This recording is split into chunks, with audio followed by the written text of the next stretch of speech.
Board की exam आने वाले हैं। पता है आपको, पता है ना? तो तैयारी एकदम ओके। अब देखो आपकी क्या है यहाँ पे RSCRT के द्वारा जो जारी प्रश्न पत्र है ना, नमूना प्रश्न पत्र, यानी कि आपके 5वीं बोर्ड परीक्षा में किस प्रकार के प्रश्न पत्र आएंगे, किस तरह का पेपर आएगा, तो यहाँ पे आपको समझाया जा रहा है। इसे ध्यान से देखें। कौन से विषय का? गणित विषय का, है ना। मैं आपको आज क्या समझा रही हूँ? गणित विषय का नमूना प्रश्न पत्र। तो देखो इसमें पहला है आपका आकृति एवं स्थान की समझ के अनुसार जो प्रश्न आएंगे वो किस तरह के आएंगे। पहला प्रश्न है आपका न्यून कोण है। अब इस तरह से अ ब स द वाले जो आते हैं, इनमें से आपको पता है कि इनमें से कोई सा भी एक ऑप्शन आपको देखना होता है कि कौन सा सही ऑप्शन है और उसको कहाँ पढ़ना होता है, उधर इस कोष्टक के अंदर। ठीक है, तो बताइए न्यून कोण इनमें से कौन सा है? 60 डिग्री है, 310 डिग्री है, 90 डिग्री है या 100 डिग्री है? 90 डिग्री है। बताओ कि क्या है? 100 डिग्री है। पक्का? 311 90 डिग्री है। कहाँ है 70? यहाँ पे 60 डिग्री है, 310 डिग्री है, 90 डिग्री और 100 डिग्री है। 90 डिग्री है। आपको पता है 90 डिग्री का कोण कौन सा होता है? कौन सा? समकोण। और समकोण कैसा होता है? बना सकते हो यहाँ पे एक तरफ बैठे? समकोण नहीं बना सकते हो। देखो समकोण कैसा होता है बेटा, ये बिल्कुल सीधी रेखा है ना, इस सीधी रेखा के ऊपर जब बिल्कुल लंबवत रेखा खींची जाती है तो ये जो कोण बनता है आपका, ये आपका बनता है समकोण। कौन सा कोण? समकोण। और इस समकोण से जब छोटा कोण, अगर इतना सा भी छोटा कोण बन रहा है ना, 90 डिग्री का होता है ये, कितने डिग्री का? 90 डिग्री का। अगर 90 डिग्री से 1 डिग्री भी कम हो रहा है तो वो क्या बन गया आपका? न्यून कोण, है ना। कौन सा कोण बन गया? इधर के जितने भी कोण बनेंगे ये सब इधर की तरफ के कोण क्या बनेंगे? न्यून कोण।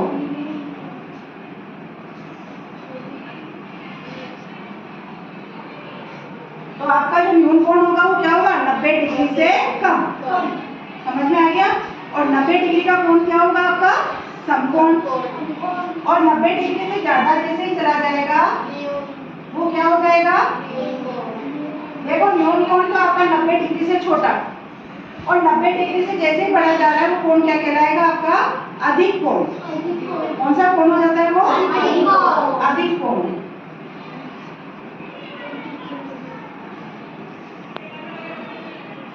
सबको समझ में आया? 90 डिग्री का कोण समकोण, 90 डिग्री से छोटा कोण न्यून कोण, और 90 डिग्री से बड़ा कोण अधिक कोण। तो अब आप इसमें से बता सकते हो मुझे कि न्यून कोण इनमें से कौन सा डिग्री का होगा? 60। आयान बताओ। 60 डिग्री, यानी कि वहाँ क्या लिखूं मैं कोष्टक में?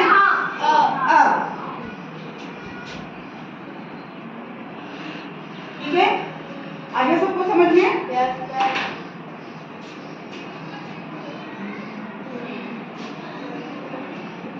इसके बाद में आपका अगला प्रश्न है, चांदे की सहायता से निम्नांकित कोणों का मापन कर कोण का नाम लिखिए, या कोण का माप लिखिए। क्या लिखना है? कोण का माप या नाम। ठीक है, तो हमें कोण का क्या लिखना है? माप। अब यहाँ पे ये दिया गया है तो ये तो आपको पता ही है कि कितने डिग्री का है। बताओ कितने डिग्री का ये? शाबाश। जब इस तरह का कोण आ जाता है तो उसे तो आप बता सकते हैं कि कितने डिग्री का? 90 डिग्री का। तो यहाँ पे जो माप के सामने लिख रहा है ना बेटा, खाली जगह ये लाइन खींची हुई है, यहाँ पे लिख देंगे हम 90 और ऊपर छोटा सा गोला बनाते हैं, इसका मतलब है डिग्री। ठीक है, अब ये वाला कोण बताइए कि इसको मापना पड़ेगा। देखो कैसे मापेंगे? ये हमारा इसको कहते हैं हम चांदा। चंद्रमा देखा है? चंद्रमा ऐसा ही होता है ना, तो ये चांदा कहते हैं इसको। क्यों? क्योंकि चांदे की आकृति का होता है, चांद की आकृति का होता है, इसलिए चांदा। इस चांदे में देखो बिल्कुल इधर सेंटर में से एक लाइन ऊपर होती है, बिल्कुल सीधी, वो लाइन होती है 90 डिग्री की। ठीक है, वो लाइन कौन सी होती है? 90 डिग्री की। उस 90 डिग्री से इधर यहाँ से इधर से शुरू करते हैं 10, 20, 30, 40, 50, 60, 70, 80, 90, और 90 के बाद में इधर से आधा शुरू होके 110, 120, 130, 140, 140, 150 और लास्ट होता है 180। लास्ट क्या होता है 180, क्योंकि जो हमारा ये वाला कोण होता है बच्चों, ये कौन सा कोण कहलाता है हमारा सरल कोण। ये कोण है हमारा सरल कोण। और ये कितने डिग्री का होता है 180 डिग्री। बताओ 180 डिग्री का कैसे हुआ। देखो बिल्कुल बीच में से तो ये क्या बन जाता है 90 डिग्री बन गया ना, और इधर भी क्या बन गया 90 डिग्री। 90 डिग्री उधर और 90 डिग्री इधर, तो 90 और 90 मिलके कितने हो गए 180 हो गए। अगर नहीं आए समझ में तो आप ऐसे भी समझ सकते हो, 90 उधर 90 इधर तो 180। और वैसे सीधी रेखा पे क्या कोण बना सरल कोण, और उसका माप क्या होता है 180 डिग्री। तो अब हम यहाँ पे इसको मापेंगे बेटा इस चांदे की सहायता से। तो क्या होता है हमारा तरीका कि इसकी जो बीच की रेखा होती है ना 90 डिग्री वाली, उस जगह को हम इस कोण इस वाले कोण पे है ना, इस वाले बी वाला जो पॉइंट है यहाँ पे रखते हैं उसको, और यहाँ भी रख के फिर यहाँ से इधर जो 10, 20, 30, 40 इसको भी रखने का एक तरीका होता है बच्चों में। एक तरफ से ये सीधा है और इधर से उल्टा है, तो आपको सीधा ध्यान रखना है, नंबर जहाँ से सीधे दिख रहे हो उस तरफ से आप रखिए। तो हमें जैसे इधर का नापना है तो हम यहाँ पे इसको इधर से रखेंगे और रख के इधर 10, 20 की साइड से अपन गिनेंगे। तो ये देखो ये है 40 डिग्री का। कितने डिग्री का है ये 40 डिग्री का। तो आप इसमें चांदे में पूरा ध्यान से देखेंगे तो आपको समझ में आ जाएगा न्यून कोण है, समकोण से छोटा भी कितना है 40 डिग्री का।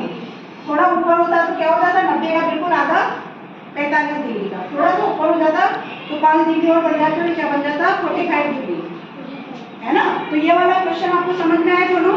अब इसके तीसरा क्वेश्चन संख्या ज्ञान की समझ के आधार पे आएगा। कौन सी दक्षता संख्या ज्ञान की समझ, है ना। अब इसमें देखते हैं कौन सा क्वेश्चन आया।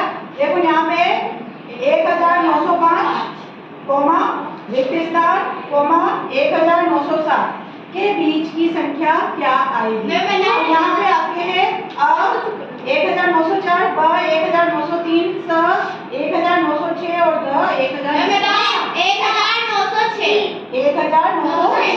तो कौन सा वाला ऑप्शन है सब हम कहाँ भरेंगे यहाँ पर भरेंगे, ठीक है। अब देखो यहाँ पर है 3, 2, 0, 1, 4 एवं 5 अंकों का प्रयोग कर निम्न का उत्तर दीजिए। नीचे ये प्रश्न लिखे हुए हैं इससे संबंधित, ये जो लाइन है इससे संबंधित 3 प्रश्न लिखे हुए हैं, इनको हमें हल करना है। तो बताइए सबसे बड़ी संख्या क्या है। आप खड़े हो जाओ, हाँ बोलो संख्या बताते जाओ। 5, 4, 3, 2, बस यही संख्या है ना। और ये संख्या है 1 बस 0। चलो अब देखो बेटा अगला क्वेश्चन है आपका सबसे छोटी संख्या बनाइए। हाथ खड़ा करें, किस किस को आता है, सबको आता है, वेरी गुड। अयान आप बताओ क्या संख्या है। हाँ सबसे छोटी संख्या बनानी है, बोलते जाओ ना अंकों में से। पहले 0, 1, 2, 3, 4, 5। देखो बेटा इसमें एक गलती कर जाते हो आप। यस बिल्कुल सही बताया कि एक बच्चे को तो पता है, बाकी को भी मैं समझा देती हूँ कि ये जो 0 बेटा हम इधर लगाते हैं ना, इस संख्या के इधर 0 का कोई महत्व नहीं होता। लेकिन अगर हमें 0 दिया गया उससे हमें संख्या बनानी है तो हमें लेना पड़ेगा उसको बीच में। तो हम क्या करेंगे इसको फिर यहाँ पर ले लेंगे बीच में, ठीक है। 1 इधर लिख देंगे 0 इधर, ताकि इसका यहाँ पे महत्व हो जाएगा 0 का। अगर इधर लगाएंगे तो इसका कोई महत्व ही नहीं रहेगा, ठीक है। तो सबसे छोटी संख्या हमारी ये बनेगी। Sit down. अगला क्वेश्चन है बनी हुई सबसे बड़ी संख्या और सबसे छोटी संख्या का अंतर ज्ञात कीजिए। तो हमारे पास में जो सबसे बड़ी संख्या ये और सबसे छोटी संख्या, इन दोनों का अंतर हमें बताना है। तो कैसे बताएंगे बताइए। घटा के, बड़ी संख्या में से छोटी संख्या को घटा के हम इसका अंतर ज्ञात कर सकते हैं। तो लिखे हम इस संख्या को, देखो लिखी हुई भी हमारी, है ना। हम यहाँ पे इसको करके देख लेते हैं, ठीक है। तो 1, 2, 3, 4, 5, 6 अंक नीचे लिखा हुआ है ना। जीरो में से 5 घटता है क्या? नहीं। तो क्या करेंगे? यहाँ से एक उधार लेंगे, कितना हो गया? 10। 10 में से 5 गए तो 10 में से 5 गए तो 5। अब यहाँ पे क्या रह गया? जीरो। इधर से एक उधार लिया था ना हमने, तो यहाँ क्या रह गया? जीरो। तो अब इस जीरो में फिर उधार लिया इधर से एक, तो कितना हो गया यहाँ पे? 10। और यहाँ कितना रह जाएगा? 1। अब 10 में से कितने घटाएंगे? 4। कितने बचेंगे? 6। शाबाश। अब उसके बाद में यहाँ पे हमारे पास में, यहाँ से हमने घटा लिया, इसमें से घटा लिया। अब यहाँ कितना है? 1। 1 में से क्या घटाना है? 3। तो घटता है क्या? तो फिर यहाँ से एक उधार लेंगे, कितना हो जाएगा? 11। और यहाँ कितना रह जाएगा? 2। अब 11 में से कितने घटाएंगे? 3। बताओ कितना आएगा? 11 में से 3 घटाएंगे तो 11। यहाँ पे आ गया हमारे 11 में से 3 को घटाया। अब क्या बच रहा है हमारे पास? 2। अब बताओ 2 में से 2 घटता है? 2 में से 2 गए तो 0। अब 4 में से क्या घटाना है? 0। बताओ क्या आएगा? 4। 4 में से 0 घटाया तो 4। और 5 में से 1 घटाया तो 4। यानी कि क्या संख्या बनी हमारी? 4, 2, सैकड़ा, हजार, 10,000, लाख। 4,40,865। बताओ संख्या बताओ। 4, 4, 0, 8, ये संख्या हमने इनका अंतर निकाल के यहाँ पर लिख दी। तो इस तरह से आपको ये वाला क्वेश्चन करना है। सबको समझ में आया? ये यहाँ पर तो मैंने वैसे ही घटा दिया, पर ये आपको अलग जो उसमें रफ पेपर होता है करने के लिए, रफ वर्क पीछे वहाँ पे आपको ये रफ वर्क करना है। पेपर के बिल्कुल लास्ट में लिखा हुआ आएगा ऊपर रफ कार्य, वहाँ पे आपको ये काम करना है। वहाँ संख्या लिखनी है, वहाँ पे घटाना है। ये तो मैंने आपको यहाँ पर समझाने के लिए कर दिया, बाकी यहाँ आपको ये काम नहीं करना है। ये काम आपको रफ कार्य में करना है, ठीक है। अब आपका अगला प्रश्न है 5 नंबर का। दिए गए चित्रों में 3/4 और 1/2 भाग को छायांकित कीजिए। छायांकित का क्या मतलब है? कलर कीजिए। मैंने आपको पढ़ना बताया था ना कि हमें जो भिन्न है उसको किस तरह से चित्र में दर्शाना है। तो यहाँ पे आप बताइए 3/4 भाग आप इसमें दर्शा पाएंगे या इसमें दर्शा पाएंगे? पहले वाले नंबर में। तो 3/4 भाग को कौन दर्शाएगा? चलो हाँ, कलर करना। छायांकित का अर्थ है कलर करना है हमें। अब कितने भाग कलर करने हैं? 3/4।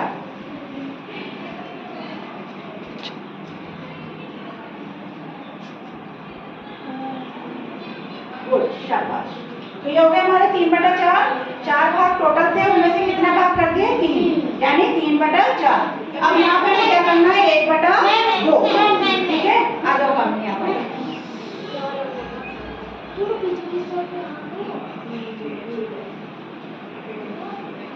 वेरी गुड, शाबाश।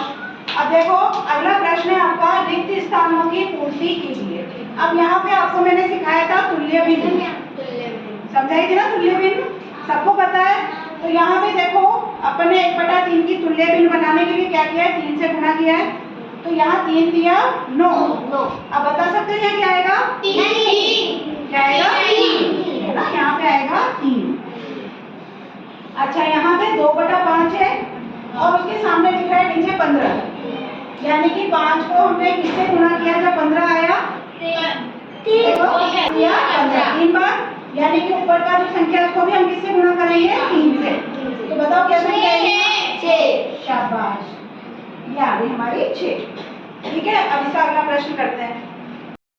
प्रश्न 6 का दूसरा क्वेश्चन है हमारा, अध्यापिका कक्षा में प्रत्येक छात्र को 2 टोपियां देना चाहती हैं और यदि कक्षा में 18 छात्र हैं तो अध्यापिका को कुल कितनी टोपियों की आवश्यकता होगी? तो बताइए इसमें हम क्या करेंगे? जोड़ेंगे। चलो मैं बताती हूँ कि मुझे तुम्हारे में तुम इतने बच्चे हो, है ना, मान लीजिए मुझे 4 बच्चे, है ना, तुम 4 बच्चे इधर आ जाओ, आ जाओ, आ जाओ, बस 4 बच्चे आ जाओ, आ जाओ रविंद्र, आप भी आ जाओ। ये 4 बच्चे हैं, मुझे एक बच्चे को कितनी टॉफी देनी है? 2। तो मैं क्या करूँगी? 2 टॉफी को 4 से प्लस कर दूंगी क्या? 6 टॉफी बढ़ जाएगी इनमें, बराबर बराबर। मुझे एक बच्चे को कितनी टॉफी देनी है? 2। और मुझे 4 बच्चे, टोटल कितने बच्चे हैं मेरे पास? 4। तो इसमें क्या करेंगे हम? गुणा करेंगे। ठीक है, क्या करेंगे? गुणा। इसको करूँगी 2 को 4 से तो 8 हो जाएगी, तब 8 में 2 टॉपी चल जाएगी, तो यही बेटर हो जाएगी। यही चीज़ हम यहाँ पर करेंगे कि हमें पहले तो ये देखना है कि प्रत्येक छात्र को कितनी टॉपी देनी है। प्रत्येक छात्र को टॉपी देनी है ना, कितनी देनी है बेटा? 2। और कुल कितने छात्र हैं? 18। कुल छात्र बराबर 18 है ना। तो कुल टोपियां आवश्यक है ना, कितनी टोपियों की आवश्यकता है? तो कुल टोपियां, जब इबारती सवाल आता है ना तो उसमें आपको ये लिखना भी आवश्यक है। जब सिर्फ सवाल ही नहीं करना, हमें सवाल को इस तरह से भी लिखना पड़ता है। ये लाइन लिखने की जरूरी होती है, इनके भी नंबर जुड़ते बेटा है ना। तो कुल टोपियां कितनी होगी, तो उसके लिए हम क्या करेंगे? 2 को 18 से गुणा कर लेंगे। तो 18 दूनी कितना होता है? देखो 2 अट्ठे 16, 16 का 6, हासिल का 1, 2 एकम 2 और 1 3। अगर ऐसे नहीं है पहाड़े में तो आप इस तरह से गुणा कर सकते हो। तो 2 18 36, आगे समझ में, यानी आंसर हमारा क्या आया? 36। चलो अब इसके आगे का क्वेश्चन करते हैं। सूत्र एक यूनिट पूर्वेंट तथा परम मित्र अंक की सहायता से 82 माइनस 54 प्राप्त होगा। तो इसमें कौन सा आंसर प्राप्त होगा अगर 82 में से 54 को माइनस करेंगे? और किस सूत्र से? एक यूनिट पूर्वेंट और परम मित्र। मैंने आपको सिखाया था, याद है सबको, है ना? कैसे करा था हमने? देखो मैं यहाँ पे आपको लिख के बताती हूँ। ये हमारा 82 और नीचे 54। अब इसमें से माइनस करना है हमें, तो क्या करते थे अपन? 2 में से 4 नहीं जाता, तो 4 का क्या था परम मित्र अंक? 4 का परम मित्र अंक 6। 6 को किस में जोड़ते हैं? ऊपर। 6 को 2 में जोड़ा तो कितना बना? 8। उसके बाद में यहाँ हमने परम मित्र अंक जोड़ा है, इसलिए हम कहाँ को बिंदी लगाएंगे? 8 के नीचे। एक यूनियन है ना, तो इसके पहले का एक कम यानी 8 का एक कम। तो 8 का एक कम कितना हो गया? 7। अब 7 में से 5 गए तो 2, यानी देखो ये 28 आया। कहाँ पे आ रहा है 28? तो हम यहाँ पे लिखेंगे। ये समझ में आ गया ना कैसे घटाया? सबको मैंने बता रखा है वैदिक गणित में। अब उसके बाद में 8वां प्रश्न है आपका, आधार 10 पर सूत्र निखिलम के द्वारा गुणा कीजिए। ये भी मैंने आपको समझाया था, कोई बच्चा कर सकता है यहाँ पे आके? सूत्र निखिलम विधि से गुणा। चलो मैं करके बताती हूँ आपको, ठीक है? देखो जब इस तरह से आएगा तो हम पहले क्या लिखेंगे? 14 और इसके नीचे 11। अब बताओ 14 का विचलन क्या है? बताओ क्या आएगा 14 का विचलन? प्लस 4 है ना, प्लस 4 यानी प्लस का 4 आएगा। अब 11 का बताओ क्या विचलन होगा? प्लस 1 है ना, 1 क्या 1, और हम यहाँ लाइन खींच देंगे, ठीक है? उसके बाद हम क्या करते हैं? या तो इस तरह से तिरछी लाइन या इस तरह से तिरछी लाइन।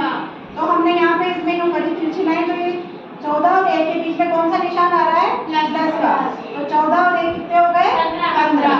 हम यहाँ पे लिख देंगे 15। अब ये दोनों जो विचलन है इनको हमें क्या करना होता है? गुणा। तो यहाँ पे ये लाइन खींचते हैं इस तरह की, और उसके बाद 4 1 का 4। अब यहाँ पे दोनों के बीच में कौन सा निशान है? प्लस का है, इसमें यहाँ पे कोई निशान नहीं आएगा, सिर्फ क्या आएगा? 4 1 का 4। अब ये संख्या इकाई के अकेली है, इसलिए इसको हटा के सीधा लिख देंगे 1 5 4। समझ में आया सबको? सबको में 9वां क्वेश्चन, 8 क्वेश्चन हम कर चुके हैं, 9वां क्वेश्चन है।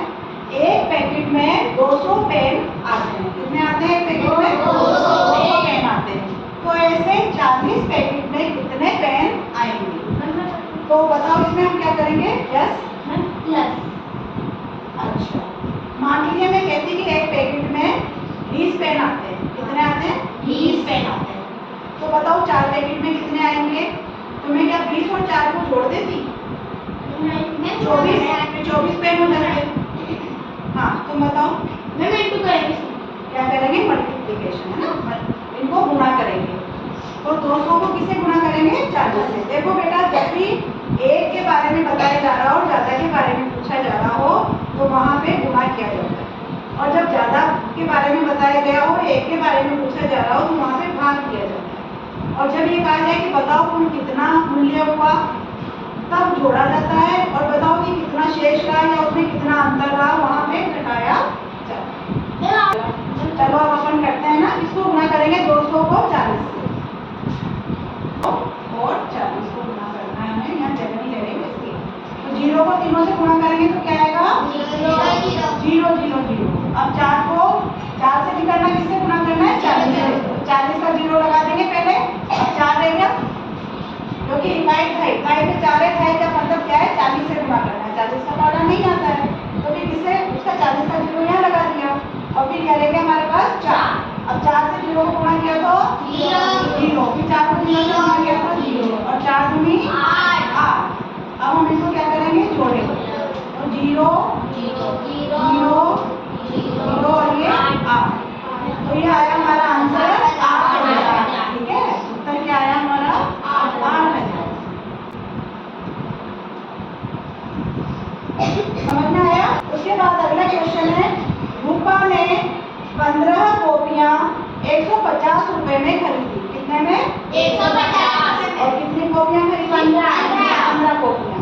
तो बताइए कि एक कॉपी का मूल्य क्या होगा? बताओ क्या करेंगे? शाबाश, कौन? एक कॉपी का मूल्य, आप तो मुझे बताओ कि इसमें हम जोड़ेंगे, घटाएंगे, गुणा करेंगे या भाग देंगे? हाँ ईश्वर, घटाएंगे। शाबाश, अर्जित के लिए ताली बजा दो भाई सब। क्या देंगे? भाग। देखो यहाँ पे 15 कॉपियाँ, ज़्यादा कॉपियाँ है ना, 15 क्या है? ज़्यादा कॉपियाँ है, और उनका मूल्य दिया गया 150 रुपये, और पूछा क्या गया है? एक कॉपी का मूल्य। मैंने आपको पहले भी समझाया था कि जब ज़्यादा का दिया गया हो आपको और एक के बारे में पूछा जाए, तब वहाँ क्या किया जाता है? भाग दिया जाता है। आप तो अब हम क्या करेंगे इसमें? देखो, भाग देने के लिए 150 यहाँ निकले और 15 को इधर लिखेंगे। ठीक है, बताइए 15 का भाग हम किसमें देंगे? पहले 1। तो 15 का 1 में कितनी बार भाग जाएगा? 0 बार। 0 बार। 15 0 0, नीचे 1 आया। अब हम नीचे उतारेंगे 5 को, अब देंगे हम 15 में। 15 में कितनी बार भाग जाएगा? 1 बार। 15 में से 15 गए तो 0। अब किसको उतारेंगे नीचे? 0 को। अब बताओ 0 में 15 का भाग कितनी बार जाएगा? 0 बार, क्योंकि कोई भी पारा जो शुरू होता है कहाँ से शुरू होता है? 0 से। 2 0 0, 2 एकम 2, 2 दूनी 4, ऐसे 3 का। तो यहाँ 15 का पारा भी कहाँ से शुरू हो रहा है? 15 0 0, 15 एकम 15, तो 15 0 0, माइनस करेंगे तो 0, यानी आंसर क्या है हमारा? 10। उत्तर बराबर 10। समझ में आया सब बच्चों को? अब इसका अगला क्वेश्चन 10 नंबर। ठीक है, अब देखो 10वां नंबर का जो क्वेश्चन है वो क्या है? वह सबसे बड़ी संख्या ज्ञात कीजिए जिसका 12, 36 एवं 72 में पूरा भाग जाता हो। आपको मैंने समझाया था कि जब इस तरह का क्वेश्चन आता है, इसका मतलब ये क्या है? गुणनखंड। तो हम यहाँ पे पहले लिखेंगे 12 का, उसके बाद में 36, फिर 72। अब इनके लिखेंगे कि किसकी संख्या का इसमें पूरा भाग जाता है। तो देखो तीनों में एक तो आ जाएगा 1। ठीक है, तो 12 का 1, तो 1 का भाग तो सब में जाता है ना? 1 तो ऐसी संख्या है जिसका भाग सब में जाता है। उसके बाद में 12 में बताओ 2 के बाद में 2 का भाग जाता है? 2 का जाता है। 3 का 3 का जाता है कि नहीं जाता? 4 का भी जाता है, 5 का, 6 का, 7 का, 8 9 10 11 12। अब इसके बाद तो जा ही नहीं सकता, क्योंकि 12 के ऊपर की संख्या का तो जाएगा ही नहीं। अब 36 का देखते हैं ना। 36 में 2 का भाग जाता है कि नहीं जाता है ना? बताओ 3 का जाता है कि नहीं? नो मैम कौन बोला? देखो कोई बात नहीं, अच्छी बात है। अगर नो मैम बोला तो हम करके बताएंगे ना बेटा, यहीं पे डाउट क्लियर करना है ना। 3 का 3 1 का 3 में से 3 गए तो 0, 6 उतारे 3 दूनी छः। 6। 6 में से 6 गए तो 0। बताओ नीचे शेष पर कुछ बचा है क्या? No, ma'am. पूरा पूरा भाग गया ना? Yes, यानी ma'am. कि इसका भाग जाता है ना? तो 3 का भाग जाएगा। बताओ 4 का भाग जाएगा? 4 का जाएगा। 5 का? No, ma'am. 6 का? Yes, ma'am. 7, No, ma'am. 8, No, ma'am. नहीं जाता? No, ma'am. 9 का? No, ma'am. जाता है। जाता है। 10 का? No, 9 ma'am. 3 36 हाँ. है ना? 10 का? No, ma'am. 11, No, ma'am. 12 Yes, ma'am. जाता है. जाता है। कौन सी जगह आता है? 12 या 36। अब 12 के बाद में बताओ किसका जाता है और? 36 का. 39. No, ma'am. 13 का जाता है क्या? No, ma'am. 14, No, ma'am. 15, No, ma'am. 16, No, ma'am. 17, No, ma'am. 18, No, ma'am. 18। और बताओ अब इसके बाद 18 दूनी 36 हुआ ना? यहाँ 2 बार आ गया तो सीधा क्या आएगा? 36 का ही आएगा। अब इसके बाद में 72 में 2 का जाता है क्या? Yes, ma'am. 3 का? No, ma'am. Yes, ma'am. और 9 में बोली फिर Yes, ma'am.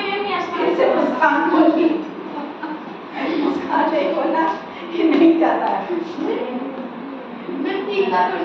देखो बताते है ना? देखो 3 का भाग 7 में देंगे कितनी बार जाएगा बेटा? दो बार 2 बार जाएगा है ना? 3 दूनी 7 में से 6 घटाए तो कितने हैं? अब क्या उतारेंगे नीचे? 2। कितने हो गए? 12। 3 के बारे में 12 3 जो 12 4 12 घटाया 0। बताओ गया कि नहीं गया? गया ना? चलो लिख देते हैं यहाँ पे 3। और बताओ किसका 4 का? 4 का जाएगा। 4 का नहीं जाएगा? अब बताओ जाएगा। भाग देके देखो। 4 एकम 4, 3 आया नीचे 3 और 2। 4 के बारे में 32 आता है क्या? आता है। अभी लिख जा रहा है। अब बताओ 5 का? 6 का देखो 6 का आएगा। 6 का भाग जाएगा? एक बार मुस्कान से भी पूछ लेते 6 का भाग जाएगा? मुस्कान क्या हो गया? 6 एकम 6, 7 में से 1 है 6, 2 उतारे 6 दूनी 12 गया ना? तो 6 का भी जाएगा। 7 का बताओ 7 का जाएगा क्या? 7 का नहीं जाएगा। 7 जाए 70 होते हैं। 7 11 8 का जाएगा क्या? 9 का बताओ जब 8 में आया तो 9 के 72। 10 का 11 12 का देखो 13 का 14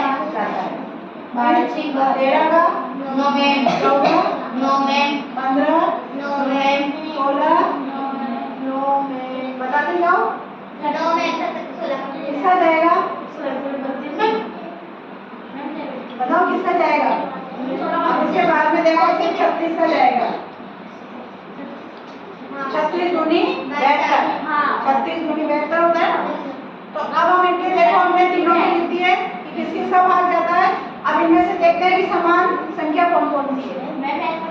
1 2 3 4 5 6 और 12 दोनों में तीनों में आ रहा है ना? ये 12। इसके अलावा कोई और संख्या है? 36 इसमें कहाँ है? वहाँ पर है लेकिन इसमें नहीं है ना? तीनों में आनी चाहिए। यहाँ पे क्या है वो सबसे बड़ी संख्या ज्ञात कीजिए जिसका 12 36 एवं 72 में पूरा भाग जाता है। तो तीनों में ही आनी चाहिए वो संख्या। तो तीनों में कौन सी आ रही है? सबसे बड़ी संख्या देखो कौन कौन सी संख्या मिल रही है? 1 2 3 4 6 12 तो सबसे बड़ी संख्या कौन सी हुई? 12। तो उत्तर क्या हुआ हमारा? 12 है ना? 12 नहीं बोलते, क्या बोलते? 12। अगला प्रश्न है छूटे हुए अंक लिखिए। यहाँ पे जो अंक छूट रहे हैं ना वो आपको भरने हैं। इसमें और इस बॉक्स में भरना है। तो आपके कौन सा है सवाल? घटाओ का। तो आपको देखो यहाँ पे 5 में से 4 गए तो क्या बचेगा? यानी कि इस बॉक्स का तो आपको पता चल गया कि क्या आएगा? 1। अब आपको यहाँ इस बॉक्स में लिखना है कि वो संख्या जिसमें से 2 को घटाएं तो क्या आ जाए? 9। चलो ईश्वर आपने तो क्या आएगा, देखो यहाँ पर, अरे वाह, देखो ईश्वर ने दोनों ही लिख दिए। तो यहाँ पे देखो 7 लाने के लिए हमें 9 में से 2 घटाने होंगे, है ना। 7 और 2 को जोड़ दिया तो 9 हो गए, 9 में से 2 घटाए तो 7। इधर 4 आ रहा है, यानी कि 8 में से क्या घटाया हमने, जब 4 आया तो 4 घटाया तो 4 आया। तो इस तरह से हम इनको भरेंगे, जो छूटे हुए हमारे अंक हैं उनको हमें इस तरह से भरना है। अगला प्रश्न आपका 11 नंबर का दूसरा है। तो बेटा 11 नंबर का ये दूसरा सवाल क्या है हमारा, 4313, 2432 एवं 173 का योग ज्ञात कीजिए। अब जहाँ पे योग आ गया है ना, कुल योग क्या होगा, योग ज्ञात कीजिए, तो वहाँ पे क्या करना होता है, प्लस करना होता है, जोड़ना होता है, ठीक है। तो हम कैसे लिखेंगे संख्या, पहले ये वाली संख्या लिखेंगे 4313, उसके बाद में 2432 है तो पूरी 4 डिजिट की थी आपने लिख दी। अब उसके बाद में 173 3 डिजिट की है, 3 अंकों की। तो आप क्या करते हो, कई बार ये संख्या यहाँ से लिखना शुरू कर देते हो, इधर से नहीं लिखनी हमें संख्या, हमें इकाई की तरफ से संख्या लिखनी है। 3 को इकाई के नीचे, 2.5 को 7 को इकाई के नीचे और 1 को सैकड़ा के नीचे, तब आपका जोड़ सही होगा। जोड़ तो करना है लेकिन जमाना कैसे उसका आप लोगों को ध्यान रखना है, ठीक है। इस तरह से जमाना है, हमें जोड़ना है। तो 3 2 5, 5 और 3 8, 3 और 1 11, 7 और 3 10 और 1 11, ये 11 का 1 8, हाँ 1 और 3 4, 4 और 4 8 और 1 9 और 4 और 2 6। इतना सिंपल था, बहुत आसान था, लेकिन करना क्या था, इसको हमें सही तरीके से जमाना था। इकाई के नीचे इकाई, ढाई के नीचे ढाई, सैकड़ा के नीचे सैकड़ा और 1000 के नीचे 1000। अगर 1000 नहीं है तो वहाँ की जगह छोड़ दो, ठीक है। अब अगला सवाल है आपका, किसी स्कूल को विद्यालय सुविधा अनुदान के तहत 4000 रुपए प्राप्त हुए। स्कूल की विभिन्न सुविधाओं पर 2500 रुपए खर्च हो गए। तो बताइए स्कूल के पास कितने रुपए शेष बचे। और जब ये, हाँ बताओ क्या होगा, यस घटेगा। क्यों, क्योंकि यहाँ पे पूछा है शेष बचे, तो जब शेष आ जाता है या बचे आ जाता है वहाँ पे हमें घटाना होता है, ठीक है। तो हम कैसे घटाएंगे, देखो 0 में से 0 गया तो 0, 0 में से 0 गया तो 0, 5 नहीं घटता तो हम यहाँ से 10 ले लेंगे। तो यहाँ से 10 लिया तो 10 हो गए और यहाँ कितने रह गए 3, 10 में से 5 गए तो 3 में से 2 गए तो 1। तो इस तरह से ये उत्तर आ गया हमारा 1500। समझ में आया सबको। क्वेश्चन हमारा 3 घंटे में कितने मिनट होते हैं, कैसे निकालें मैम इंटू करके, किससे, मैम 3 को 60 से इंटू करके। हाँ 1 घंटे में कितने मिनट होते हैं, 60 मिनट। 1 घंटे में 60 मिनट, तो 3 घंटे में 3 को 60 से मल्टीप्लाई किया तो क्या आ गया 180। 180 वहाँ पे 10 है, तो हम यहाँ पे क्या कर देंगे 10। अब उसके बाद में है 1 लीटर 500 मिलीलीटर मापने के लिए दुकानदार निम्न में से किस माप का उपयोग करेगा। मैं आपको पता है दुकानदार जब आपको दूध नाप के देता है तो उसके पास कौन कौन से माप के डब्बे होते हैं। एक तो होता है देखो 1 लीटर का, एक होता है 500 मिलीलीटर का, और 200 का और 50 का, है ना, 100 का और 50 का। तो यहाँ पे हमें कितना लेना है, 1 लीटर और 500 मिलीलीटर। तो बताइए कि वो मापने के लिए क्या 1 लीटर का माप लेगा, 800 मिलीलीटर का लेगा, 1 लीटर 500 मिलीलीटर का, वेरी गुड, बहुत बढ़िया। तो क्या आएगा यहाँ पर, एक तो वो लेगा 1 लीटर का और एक 500 मिलीलीटर का। अब देखो यहाँ किस स्थान की पूर्ति करनी है हमें, 120 सेंटीमीटर में बताओ कितने मीटर होते हैं। 100 सेंटीमीटर, कितने 100, 1 मीटर में 100 सेंटीमीटर होते हैं। तो 120 सेंटीमीटर में कितने मीटर होंगे, तो उसके लिए हम क्या करेंगे, देखो इसमें से 120 में से 100 का 1 मीटर तो निकल गया, तो 1 मीटर 1.2, 1.2 मीटर। इससे क्या हो गया, 1 तो मीटर हो गया और 20 सेंटीमीटर हो गया, ठीक है। फिर आ जाता है हमारा मीटर को सेंटीमीटर में बदलने के लिए, बताइए किससे गुणा करते हैं जब हमें मीटर को सेंटीमीटर में बदलना हो। तो आपको पता है 1 मीटर में कितने सेंटीमीटर होते हैं, 100। तो फिर मीटर को सेंटीमीटर में बदलने के लिए भी हम किससे गुणा करेंगे, 100 से गुणा करेंगे। किलोमीटर के लिए किससे गुणा करेंगे? 1000 से। वेरी गुड, शाबाश। क्योंकि 1 किलोमीटर में कितने मीटर होते हैं? 1000। तो 1000 से गुणा करेंगे। नंबर का जो आपका क्वेश्चन है उसमें क्या है? दिए नीचे दिए गए भार को बाटों के प्रकार से मिलान कीजिए। तो आपको पता है बाट कितने कितने के होते हैं? देखो 1 किलोग्राम का भी बाट होता है, 2 किलोग्राम का होता है, 5 किलोग्राम का होता है। 3 किलोग्राम का बाट देखा है क्या कभी? नहीं देखा। 10 किलोग्राम का होता है। और ग्राम में आपके कौन कौन सा होता है? 500 ग्राम का होता है, 100 ग्राम का होता है और 50 ग्राम का होता है। 200 ग्राम का भी बाट होता है ना? तो अब आपके पास में इधर है बाट और इधर है आपकी मात्रा, है ना? कितने भार की चीज है। तो पहला है आपका 3 किलोग्राम 600 ग्राम। आपको इधर मिलान करना है कि कौन कौन से बाट काम आएंगे इसके लिए। 3 किलोग्राम से करेंगे क्योंकि इसमें 2 और 1 कितने हो गए? 3 किलोग्राम। और 600 ग्राम के लिए आपको 500 ग्राम का बाट हो जाएगा और 100 ग्राम का हो जाएगा। तो आप इससे इसको मिलान करेंगे सब। उसके बाद 7 किलोग्राम 500 ग्राम के लिए 5 और 2 7, तो 7 किलोग्राम और 500 ग्राम हो गया।